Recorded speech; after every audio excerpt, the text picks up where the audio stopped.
Hi friends, welcome to Shami's kitchen. എല്ലാവർക്കും സുഖമാണല്ലോ. ഇന്ന് നമ്മൾ തയ്യാറാക്കുന്നത് വളരെ സിമ്പിളായിട്ട് പെട്ടെന്ന് തയ്യാറാക്കി എടുക്കാൻ പറ്റുന്നതും അതുപോലെ തന്നെ നല്ല സൂപ്പർ ടേസ്റ്റിയുമായിട്ടുള്ള നല്ലൊരു ബീട്രൂട്ട് ഹൽവയാണ്. അപ്പോൾ നമുക്ക് വീഡിയോയിലേക്ക് പോകുന്നതിന് മുന്നേ നമ്മുടെ ഈ ഷമീസ് കിച്ചൻ ചാനൽ ഇതുവരെയും സബ്സ്ക്രൈബ് ചെയ്യാത്തവരുണ്ടെങ്കിൽ, അല്ലെങ്കിൽ ഇത് ആദ്യമായിട്ടാണ് കാണുന്നതെങ്കിൽ പ്ലീസ് ഒന്ന് സബ്സ്ക്രൈബ് ചെയ്തേക്കണേ. കൂടെ തന്നെ ആ തൊട്ടടുത്ത് കാണുന്ന ബെല്ലൈക്കനിൽ ഓൾ കൂടി ഒന്നും മറക്കാതെ പ്രസ് ചെയ്തേക്കണം. എന്നാൽ ശരി, നമുക്ക് വേഗം വീഡിയോയിലേക്ക് പോകാം. നമ്മുടെ ഈ ബീട്രൂട്ട് ഹൽവ എന്ന് പറയുന്നത് വളരെ കുറച്ച് ചേരുവകൾ മാത്രം വെച്ചിട്ട് വളരെ ടേസ്റ്റി ആയിട്ട് തയ്യാറാക്കുന്ന ഒന്നാണ്. അപ്പോൾ അതിന് വേണ്ടിയിട്ട് ഞാനിപ്പോൾ ഒരു 3 മീഡിയം സൈസിലുള്ള ബീട്രൂട്ട് എടുത്തിട്ടുണ്ട്. ബീട്രൂട്ട് എടുക്കുമ്പോഴത്തേക്കും നല്ലതുപോലെ നല്ല കളറുള്ള ബീട്രൂട്ട് നോക്കി എടുക്കണം. അപ്പോൾ ഇതൊക്കെ നമുക്കൊരു ഗ്രേറ്ററിൽ വെച്ചിട്ട് നല്ലതുപോലെ ഒന്ന് ഗ്രേറ്റ് ചെയ്തെടുക്കണം. ഞാനിപ്പോൾ ഇതുപോലൊരു ഗ്രേറ്ററിൽ, ഈ ഒരു രീതിയിലുള്ള ഗ്രേറ്ററിലാണ് ഞാനിപ്പോൾ ഗ്രേറ്റ് ചെയ്തെടുക്കുന്നത്. ഇനിയിപ്പോൾ ഗ്രേറ്റർ ഇല്ലാന്നുണ്ടെങ്കിൽ പകരം നമുക്ക് കത്തി വെച്ചിട്ട് കുഞ്ഞു കുഞ്ഞു പീസായിട്ടൊന്ന് കട്ട് ചെയ്തെടുത്താലും മതിയാവും.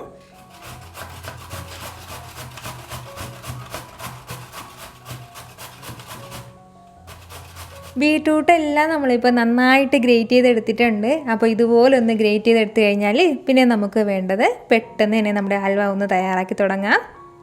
നമ്മുടെ ഹൽവ തയ്യാറാക്കാനായിട്ട് ഞാനിപ്പോൾ ഒരു കടായി അടുപ്പത്തേക്ക് വെച്ചിട്ടുണ്ട്. അത് നന്നായിട്ടൊന്ന് ചൂടായിട്ട് വരുമ്പോഴത്തേക്കും അതിലേക്ക് ഒരല്പം നെയ്യ് ഒഴിച്ചു കൊടുക്കാം. ഒരു വലിയ സ്പൂൺ അളവിൽ തന്നെ നെയ്യ് എടുത്തിട്ടുണ്ട്, അത് ചേർക്കാം. നെയ്യെല്ലാം ഒന്ന് ചൂടായിട്ട് വരുമ്പോഴത്തേക്കും അതിലേക്ക് നമ്മൾ നേരത്തെ അരിഞ്ഞ് മാറ്റി വെച്ചിരുന്ന നമ്മുടെ ബീട്രൂട്ടും കൂടി ചേർത്ത് കൊടുക്കാം. ബീട്രൂട്ടും ചേർത്ത് കൊടുത്തതിന് ശേഷം പിന്നെ നമുക്ക് നല്ലതുപോലെ ഒന്ന് വഴറ്റി കൊടുക്കണം. ആ ബീട്രൂട്ടിൻ്റെയൊക്കെ ഒരു പച്ച മണമൊക്കെ മാറി കിട്ടിയിട്ട് നല്ലതുപോലെ ഒന്ന് വെന്ത് കുഴയണം. ആ സമയം വരെയും ചെറുതായിട്ട് നമ്മളൊന്ന് ഇളക്കി കൊടുക്കണം.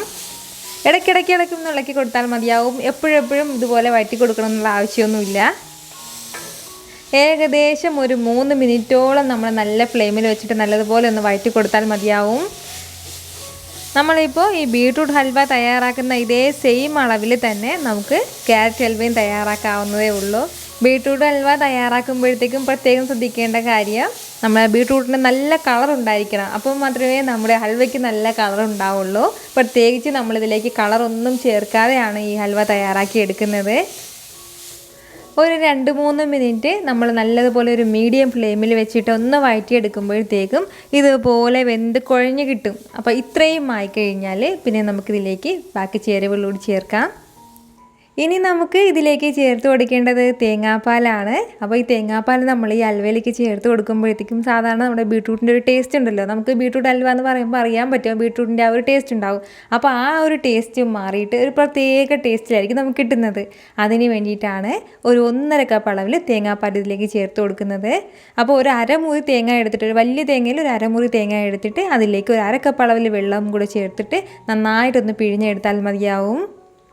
ഇനി വേണ്ടത് ഈ തേങ്ങാപ്പാലിൽ കിടന്നിട്ട് നമ്മുടെ ബീട്രൂട്ടെല്ലാം നല്ലതുപോലെ ഒന്ന് വെന്ത് വരണം. അപ്പോൾ അതുവരെയും ചെറുതായിട്ടൊന്ന് ഇടയ്ക്കിടയ്ക്കൊന്ന് ഇളക്കി കൊടുത്തുകൊണ്ടേ ഇരിക്കണം. അപ്പോൾ ഇനിയിപ്പോൾ നമുക്ക് സാധാരണ പശുവിൻ പാൽ ചേർക്കാമോ എന്ന് ചോദിച്ചാൽ, പശുവിൻ പാലിൽ ഈ തേങ്ങാപ്പാലിൽ ചേർത്തിട്ട് കിട്ടുന്ന ആ ഒരു ടേസ്റ്റ് പശുവിൻ പാലിൽ കിട്ടില്ല. അതിൻ്റെ പേരിൽ തേങ്ങാപ്പാലുണ്ടെങ്കിൽ അത് തന്നെ ഉറപ്പായിട്ടും ചേർത്തേക്കണം. ഇപ്പോൾ നമ്മുടെ തേങ്ങാപ്പാലെല്ലാം നന്നായിട്ട് തിളച്ച് വരികയാണ്. അത് കാണുമ്പോൾ തന്നെ ഒരു പ്രത്യേക ഭംഗിയാണ്. അപ്പോൾ ഈ തേങ്ങാപ്പാലിൽ കിടന്നിട്ട് നമ്മുടെ ബീട്രൂട്ടെല്ലാം നന്നായിട്ടൊന്ന് വെന്ത് കിട്ടുമ്പോഴത്തേക്കും ആ ഒരു പച്ച ടേസ്റ്റൊക്കെ, ആ ബീട്രൂട്ടിൻ്റെ ആ ഒരു പച്ച ടേസ്റ്റൊക്കെ ഒന്ന് മാറിക്കിട്ടും. അപ്പോൾ അതിന് വേണ്ടിയിട്ടാണ് കുറച്ചുകൂടി തേങ്ങാപ്പാലൊക്കെ ഒന്ന് വറ്റി കിട്ടണം. ഒരു മീഡിയം ഫ്ലെയിമിൽ തന്നെ വെച്ചിരുന്നാൽ മതിയാവും. ഹൈ ഫ്ലെയിമിൽ വെക്കണ്ട, കാരണം നല്ല ഫ്ലെയിമാണ് വരുന്നതെങ്കിൽ അങ്ങനെ ശരിയാവില്ല, അത് കറക്റ്റ് ടേസ്റ്റ് നമുക്ക് കിട്ടത്തില്ല. അപ്പോൾ അതിൻ്റെ പേരിൽ എപ്പോഴും ഒരു മീഡിയം ഫ്ലെയിമിൽ വെച്ചിട്ട് വേണം നമ്മൾ ഈ ഹൽവയൊക്കെ തയ്യാറാക്കി എടുക്കാനായിട്ട്. നമ്മുടെ തേങ്ങാപ്പാലെല്ലാം ഇപ്പോൾ അത് അരഭാഗത്തോളം നന്നായിട്ടൊന്ന് വറ്റിയിട്ട് വന്നിട്ടുണ്ട്. അപ്പോൾ ഈ ഒരു സ്റ്റേജ് ആകുമ്പോഴത്തേക്കും പിന്നെ നമുക്കിതിലേക്ക് ആവശ്യത്തിനുള്ള മധുരം കൂടി ചേർത്ത് കൊടുക്കണം. അപ്പോൾ മധുരത്തിന് വേണ്ടിയിട്ട് ഞാനിപ്പോൾ ഒരു 3/4 കപ്പ് അളവിലാണ് പഞ്ചസാര എടുത്തിട്ടുള്ളത്. നമ്മുടെ മധുരത്തിനനുസരിച്ചിട്ട് മാത്രം ഇതിൽ പഞ്ചസാര ചേർത്ത് കൊടുത്താൽ മതിയാവും. ഇനി കൂടുതൽ വേണമെന്നുണ്ടെങ്കിൽ കുറച്ച് കഴിഞ്ഞിട്ട് നമ്മൾ ടേസ്റ്റ് ചെയ്യുമ്പോഴത്തേക്കും കുറവാണെന്നുണ്ടെങ്കിൽ കുറച്ചുകൂടി ചേർത്ത് കൊടുക്കാം. പഞ്ചസാരയും ചേർത്ത് കൊടുത്തതിന് ശേഷം വീണ്ടും നന്നായിട്ട് നമ്മൾ ഒന്ന് ഇളക്കി കൊടുക്കണം. അപ്പോഴത്തേക്കും പഞ്ചസാര എല്ലാം പെട്ടെന്ന് തന്നെ ഉരുകി കിട്ടിക്കോളും. നല്ല രീതിയിൽ വീണ്ടും ഒന്ന് ഇളക്കി കൊടുക്കണം. ഇപ്പോൾ നമ്മുടെ പഞ്ചസാര എല്ലാം നല്ലതുപോലെ ഒന്ന് ഉരുകി കിട്ടിയിട്ടുണ്ട്. അപ്പോൾ ഇത്രയും ആയിക്കഴിഞ്ഞാൽ പിന്നെ നമുക്കിതിലേക്ക് വേണ്ടത് ഒരു 3/4 ടീസ്പൂൺ അളവിൽ ഏലക്ക പൊടിച്ചതും കൂടിയാണ്. അപ്പോൾ ഏലക്കയുടെ നല്ലൊരു മണം ഉണ്ടാവും, അതിന് വേണ്ടിയിട്ടാണ്. കൂടെ തന്നെ ഒരേ ഒരു പിഞ്ചളവിൽ ഒരു അല്പം ഉപ്പും കൂടി. അപ്പോൾ നമ്മൾ സാധാരണ ഹൽവ തയ്യാറാക്കുമ്പോഴത്തേക്കും ഒരു അല്പം ഉപ്പ് ചേർക്കാറുണ്ട്.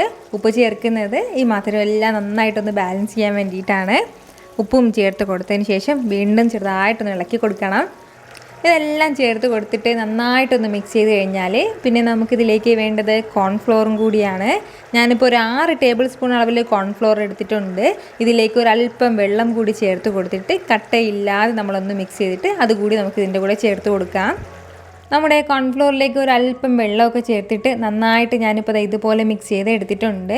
അപ്പോൾ കോൺഫ്ലോർ ചേർക്കുന്നതിന് മുൻപായിട്ട് പ്രത്യേകം ശ്രദ്ധിക്കേണ്ട കാര്യം, ഫ്ലെയിം നല്ലതുപോലെ കുറച്ച് വെച്ചിട്ട് വേണം നമ്മൾ കോൺഫ്ലോർ ചേർക്കാനായിട്ട്.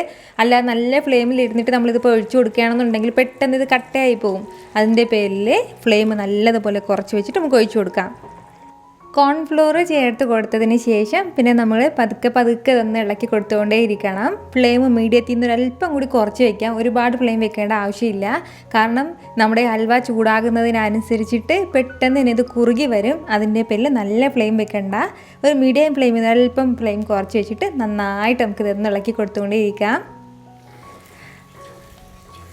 ഹൽവ നല്ലതുപോലെ ഒന്ന് കുറുകി കഴിഞ്ഞാൽ പിന്നെ നമ്മളിത് കൈയെടുക്കാനേ പാടില്ല. ഇതുപോലെ ഇളക്കി കൊടുത്തുകൊണ്ടേ ഇരിക്കണം. നിങ്ങൾക്കിത് കാണുമ്പോൾ തന്നെ അറിയാമല്ലോ, നന്നായിട്ട് ഇതാ കുറുകി വരികയാണ്. അപ്പോൾ ഈ ഒരു സമയമാകുമ്പോഴത്തേക്കും ഇനി ബാക്കി കുറച്ച് കാര്യങ്ങളും കൂടി നമുക്കിതിലേക്ക് ചേർക്കാനുണ്ട്. നേരത്തെ നമ്മളിതിലേക്ക് ചേർത്തതുപോലെ തന്നെ ഒരു സ്പൂൺ അളവിൽ നമുക്കിതിലേക്ക് നെയ്യ് കൂടി ചേർക്കാം. ഒരുപാട് നെയ്യ് ചേർത്തിട്ടല്ല നമ്മളിപ്പോൾ ഈ ഹൽവ തയ്യാറാക്കി എടുക്കുന്നത്. അപ്പോൾ അതായത് ഇതുപോലെ നമ്മുടെ പാത്രത്തിൽ നിന്നൊക്കെ ഇങ്ങനെ വിട്ട് വരും നമ്മൾ നെയ്യ് ചേർക്കുമ്പോൾ തന്നെ. കടായിലൊന്നും ഒട്ടിപ്പിടിക്കാതെ ഇതുപോലെ ഒരു ബോൾ പോലെ നമുക്ക് ഇങ്ങനെ അത് ഉരുണ്ട് വരുമ്പോഴാണ് നമ്മുടെ ഹൽവയുടെ കറക്റ്റ് ടെക്സ്ചർ ആവുന്നത്. അപ്പോൾ ഈ ഒരു സ്റ്റേജ് ആകുമ്പോഴത്തേക്കും പിന്നെ നമുക്കിതിലേക്ക് വേണ്ടത് നന്നായിട്ട് വറുത്തെടുത്ത അണ്ടിപ്പരിപ്പും ബദാമും ഒക്കെയാണ്. നമ്മളിതിലേക്ക് ചേർക്കുന്ന നട്ട്സൊക്കെ നല്ലതുപോലെ വറുത്തിട്ട് വേണം ചേർക്കാനായിട്ട്. കാരണം നമ്മുടെ ഹൽവയൊക്കെ അത്രയ്ക്കും ചൂടാക്കിയാണ് നമ്മൾ എടുത്തിട്ടുള്ളത്. അതിൻ്റെ പേരിൽ ഇതിലേക്ക് ചേർക്കുന്ന നട്ട്സും നല്ലതുപോലെ ഒന്ന് വറുത്ത് വേണം ചേർക്കാനായിട്ട്. കൂടെ തന്നെ ഒരല്പം വെള്ള എള്ള് കൂടി ചേർക്കുകയാണ്. അപ്പോൾ ഇത് ഓപ്ഷനിലാണ്, നമുക്കുണ്ടെങ്കിൽ മാത്രം ചേർത്ത് കൊടുത്താൽ മതിയാവും. ഒരല്പം മാത്രമേ ചേർക്കുന്നുള്ളൂ. ഇത് രണ്ടും ചേർത്ത് കൊടുത്തതിന് ശേഷം നമുക്കിതെല്ലാം കൂടി നന്നായിട്ടൊന്ന് മിക്സ് ചെയ്യാം. വീണ്ടും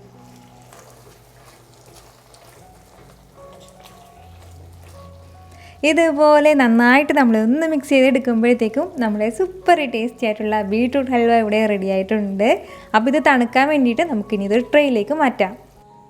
ഇതുപോലൊരു ട്രേ ആണ് ഞാനിപ്പോൾ എടുത്തിട്ടുള്ളത്. നമുക്ക് ഇങ്ങനത്തെ ട്രേ തന്നെ വേണമെന്നുള്ള ഒരു ആവശ്യമില്ല. സാധാരണ ഒരു സ്റ്റീൽ തട്ടിലേക്കും അങ്ങനെ മാറ്റി വെച്ചിട്ട് നമുക്ക് ചെയ്തെടുക്കാവുന്നേ ഉള്ളൂ. അങ്ങനെയും സെറ്റ് ചെയ്തെടുക്കാം.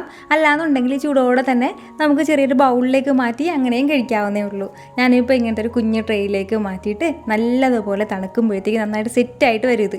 അപ്പോഴത്തേക്കും നമുക്കിങ്ങനെ കട്ട് ചെയ്ത് അരിഞ്ഞെടുക്കാൻ വേണ്ടി പറ്റും. അതിന് വേണ്ടിയിട്ടാണ് ഇതുപോലെ ഒന്നിലേക്ക് മാറ്റിയിട്ടുള്ളത്.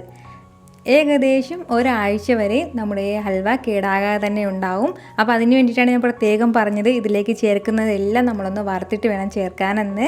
അപ്പോൾ ഇതുവരെ ഇതുപോലൊരു ബീട്രൂട്ട് ഹൽവ തയ്യാറാക്കി നോക്കിയിട്ടില്ല എന്നുണ്ടെങ്കിൽ ഉറപ്പായിട്ട് നിങ്ങളൊന്ന് ട്രൈ ചെയ്ത് നോക്കണം. ട്രൈ ചെയ്ത് നോക്കിയതിന് ശേഷം അതിൻ്റെ ഫീഡ്ബാക്ക് എനിക്ക് മറക്കാതെ ഒന്ന് അറിയിക്കുകയും വേണം.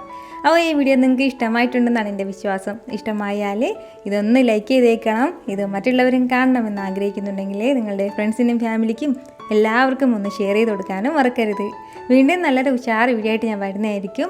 അതുവരേക്കും എല്ലാവരും ഹാപ്പി ആയിട്ടിരിക്കുക, സന്തോഷമായിട്ടിരിക്കുക, എല്ലാവരും സേഫ് ആയിട്ടിരിക്കണം. Take care friends.